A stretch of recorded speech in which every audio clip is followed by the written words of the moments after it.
Hello, what's up, everyone, and I'm Swagan Namaste. So, if you plan to come into Canada on 2024, 2025 or 26, और अगर हमारे question है क्या मुझे Canada आना चाहिए, that means is it really worth moving to Canada right now? Doesn't matter किसी भी प्रोविंस से मूव हो, डजंट मैटर कि क्या प्रोफाइल है, किसी इंडस्ट्री में बिलोंग करते हो, कि आप स्टडी वीजा पे एज अ रिफ्यूजी या स्टडी वीजा के अंदर या LMI पे, RNIP में या रूरल रिन्यूएबल स्ट्रीम के अंदर, किसी भी IT के अंदर भी आ रहे हो, कोई भी इंडस्ट्री में जा रहे हो, क्या अभी आपको कनाडा आना चाहिए या नहीं आना चाहिए? 2 साल के बाद हमें वेट करना चाहिए?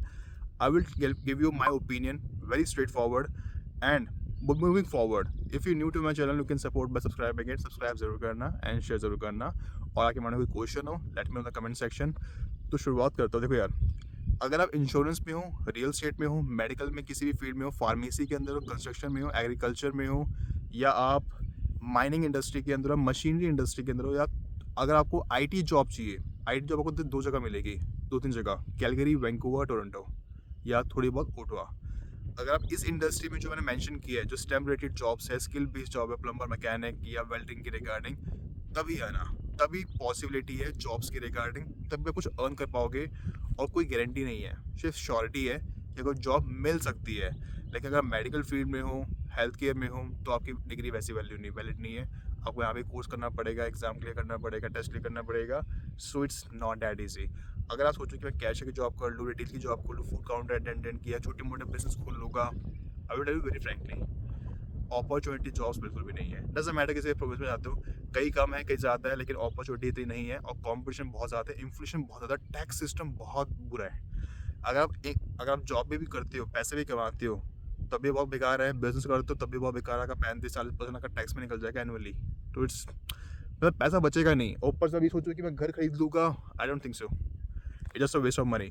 मेरे हिसाब से जो मेरा ओपिनियन है ना, जो मैंने यहाँ पे देखा है, मीन्स जो मैं बहुत लाखों लोगों से मिलता हूँ, मीन्स लाखों तो नहीं, मतलब हज़ार लोगों से मिलता हूँ जो मेरे नोन में है, वो सब मैक्सिमम 99.9% कैनेडियन भी हैं. तो मेरे हिसाब से investing in real estate right now it just a waste of money.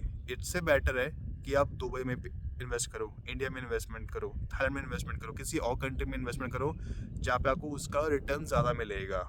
और आपको वहाँ से इनकम भी होगी. जब Airbnb में लगाओ, रेंट पे लगाओ, जहाँ पे आपको लगेगा मेरा फ्यूचर सिक्योर, जहाँ पे मेरा पैसा जो अगर मैं इन्वेस्टमेंट कर रहा हूँ तो मुझे उसका रिजल्ट मिलेगा, तो मुझे उसका रिटर्न मिलेगा. लेकिन कनाडा में रिटर्न नहीं मिलेगा. आपको इंश्योरेंस भी पे करनी पड़ेगी, आपको टैक्स भी पे करना पड़ेगा, रेंटर रखोगे उसके लिए भी आपको टैक्स पे करना पड़ेगा. मीन्स बहुत सारे लफड़े हैं. और मेरे हिसाब से इन्वेस्टमेंट करना, यहाँ पे घर बाय करना, just a waste of money. मेरा ओपिनियन यही कहता है. डजंट मैटर कहीं भी रहते हो, Canada is a beautiful country. That's totally true. But investing here right now is just a waste of time because बहुत सारे टैक्सेस है.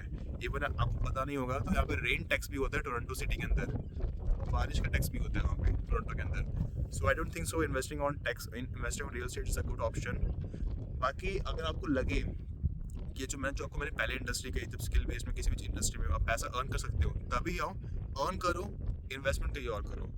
बाकी अगर आपको लगे कि मुझे अभी कनाडा आना चाहिए, मुझे PR कैसे मिलेगा, डजंट मैटर किसी भी प्रोफाइल में आ रहे हो, किसी भी वीज़ा पे आ रहे हो, या वीज़ा विजिटर वीज़ा से कन्वर्ट करना चाहते हो वर्क परमिट के लिए, आई would highly suggest you, Atlantic में 4 प्रोविंस आते हैं, इनको चूज़ करना. यूकॉन प्रोविंस को चूज़ करना, या अल्बर्टा प्रोविंस पे जाना रूरल रिन्यूएबल स्ट्रीम के अंदर, या जाना RNIP के अंदर, रूरल नॉर्थ इमिग्रेशन प्रोग्राम के अंदर, अगर आपको PR चाहिए. और अगर कोई इमिग्रेशन कंसल्टेंट एजेंट आपको ये बोले कि भाई तू LMI ले ले और तुझे मैं PR करवा के दूंगा, PR ऐसे नहीं होगा. IRCC का ऑफिस किसी घर में नहीं खुला हुआ, और कोई PR नहीं दिलवा सकता जब तक आपकी प्रोफाइल, जब तक आप स्कोर नहीं बनेगा, कि जब तक आपकी प्रोफाइल स्ट्रांग नहीं होगी, जब तक आपका अच्छी क्वालिफिकेशन, अच्छा एक्सपीरियंस नहीं होगा, आपके पॉइंट्स बनेंगे और आपको LMI बेचा जाएगा. आपको मैं इसमें एक पॉइंट और ऐड करना चाहूँगा. अगर आपको LMI पे आना ही है, अगर आप सोच लिया कि मुझे RNIP में नहीं जाना, रूरल रिन्यूएबल स्ट्रीम में नहीं जाना, क्योंकि वहाँ पे PR के चांसेस बहुत ज़्यादा होते हैं, LMI में चांसेस नहीं होते, मैं आपको इसके रिगार्डिंग आपको मैं एडवाइस करूँगा. You can watch my video regarding RNIP, rural renewable stream या LMI के रिगार्डिंग. इसमें आपको मैंने पूरा एक्सप्लेन कर दिया गया है. मैं आपको इसमें एक्सप्लेन नहीं करूँगा, लेकिन आपको मैं एक चीज़ ऐड करना चाहूँगा. अगर आपको LMI पे आना है तो हमेशा प्री अप्रूवल LMI लेना. अगर आप सोचो कि मैं LMI विजिटर वीज़ा पे आता हूँ, टूरिस्ट वीज़ा पे आता हूँ, कनाडा में वर्क करता हूँ, मीन्स कनाडा में से कन्वर्ट हुआ वर्क परमिट पे, देखो पहली बात तो उसकी कोई श्योरिटी नहीं होती है, कुछ 4 महीने में अंदर हो जाएगा. Right now it is taking more time, means 5-6 महीने भी लग रहे हैं. और किस इंडस्ट्री में जाते हो, क्या नॉक कोड है, क्या प्रोविंस है, सब कुछ मैटर करता है, सब कुछ मैटर करता है. तो right now getting a LMI approval from the ESDC जो IRCC की सब कैटेगरी है, कोई श्योरिटी नहीं है, 100% कोई श्योरिटी नहीं होती, 50-50 चांसेस होते हैं। हो जाएगा अप्रूव, नहीं होगा तो रिजेक्ट हो जाएगा। बट अगर आपको लगे कि मुझे आना ही है मीन्स कनाडा PR लेना ही है, तो बेस्ट है रूरल रिन्यूएबल स्ट्रीम जो अल्बर्टा प्रोविंस के अंदर है। उसके बाद आती है RNIP rural northern immigration program जिसमें 11 कम्युनिटीज़ है, 5 ओंटारियो में, एक सस्कैचुअन में, एक अल्बर्टा में, एक मैनिटोबा में, 2 ब्रिटिश कोलंबिया प्रोविंस के अंदर। उसके बाद आता है LMI। अगर आप LMI तो को LMI तब लेना जब आपके पास अच्छी क्वालिफिकेशन हो, 3-4 साल का एक्सपीरियंस हो, ये सारे आपके पास डॉक्यूमेंट्स हो, आपने इनकम टैक्स पे किया हो, and if you choose in the right province, right course, right industry, right NOC code 0, 1, 2, 3 को ही चूज़ करना, D को मत चूज़ करना। नॉक कोड E बकवास नॉक कोड है, पॉइंट्स नहीं बनेंगे, बिल्कुल बेकार जॉब है, आपके पॉइंट्स भी नहीं बनेंगे। और ये भी मैटर करता है कि आपको जॉब अप्रूवल लेटर मिल रहा है या नहीं मिल रहा है। ये भी मैटर करता है कि आपका पर आवर के हिसाब से कितना रेट है, जितना ज़्यादा रेट होगा उतना चांसेस ज़्यादा होती है आपका जॉब अप्रूवल लेटर मिलेगा। Offer letter is different thing, job approval letter is different thing, उसमें कंफ्यूज मत होना। ऑफर लेटर आपको कंपनी पहले प्रोवाइड करती है जब आपको जॉब ऑफर लेटर मिलता है जॉब के लिए।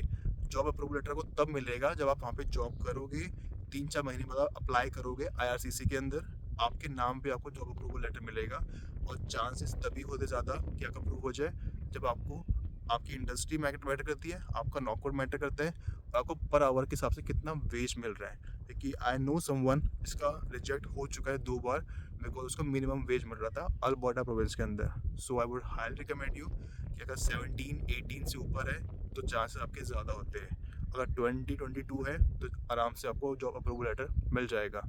अगर आपका मिनिमम वेज है तो 50-50 चांसेस है, हो भी सकता है नहीं भी हो सकता। एक क्वेश्चन और होता है बहुत लोगों के माइंड में होता है कि अगर मैं वहाँ पे आता हूँ, क्या ब्रदर मुझे वहाँ पे जॉब मिल जाएगी पार्ट टाइम, क्या मैं अपने वहाँ पे खर्चे निकाल पाऊँगा, क्या मैंने जो लोन लिया हुआ है क्या मैं उसे रीपे कर पाऊँगा।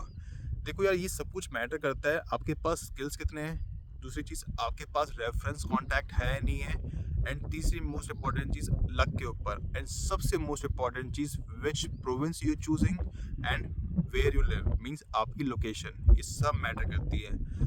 हर जगह नहीं मिलेगी जॉब मेरे हिसाब से। अगर मैं आपको अपना ओपिनियन दूँ तो यार मेरे हिसाब से तो बहुत कम चांसेस हैं, रियलिटी में बताओ तो कम चांसेस। चाहे ओंटारियो में रहो, ब्रिटिश कोलंबिया में रहो, कोई हवाबाजी बोले कि नहीं नहीं जॉब मिल जाती है मिल जाती है। देखो मैंने जो पहले इंडस्ट्री बोला, IT, agriculture, skill based, plumber, mechanic या फार्म या कुकिंग के रिगार्डिंग आप शेफ़ हो, उसमें अच्छे खासे ऑप्शन आपको मिल जाते हैं, उसमें आपको LMI फ्री भी मिल जाते हैं।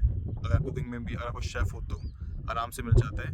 फेसबुक पे सर्च करना और jobsbank.gc.ca पे जाना, वहाँ पे आपको आराम से मिल जाएगा। फिर Indeed.ca पे भी ट्राई कर सकते हो, आपको वहाँ पे LMI अप्रूव जॉब मिल जाएगी अगर आप शेफ़ में जाते हो।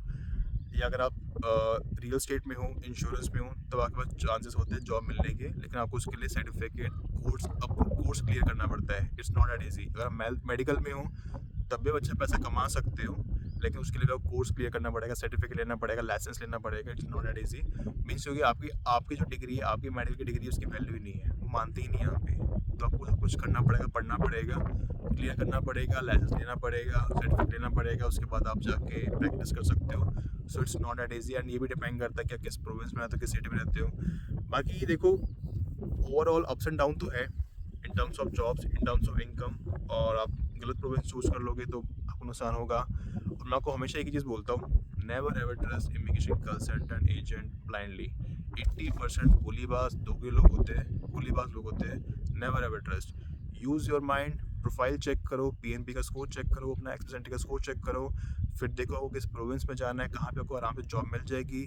और ये भी जरूर चेक करना कि आपको कहाँ पे PR आराम से मिलेगा। PR नहीं चाहिए तो फिर ओंटारियो, ब्रिटिश कोलंबिया में से किसी एक को चूज़ कर लो, इवन क्यूबेक को भी चूज़ कर सकते हो। अगर आपको PR चाहिए तो इन तीनों को भूल जाओ, otherwise life up and down है, और डिप्रेशन, एंग्जाइटी, टेंशन बहुत कॉमन है यहाँ पे। बाकी बी एक्सट्रोवर्ट, रेफरेंस बनाना, तभी आपकी लाइफ यहाँ पे ईजी होगी। अदरवाइज पैसा कमाना भी मुश्किल है और लाइफ भी डिफ़िकल्ट है राइट नाउ। चाहे वो 2024 हो, 25 हो, और टैक्स सिस्टम यहाँ का बहुत बकवास है, पूरा नहीं बहुत बकवास है, टैक्स बहुत कटता है।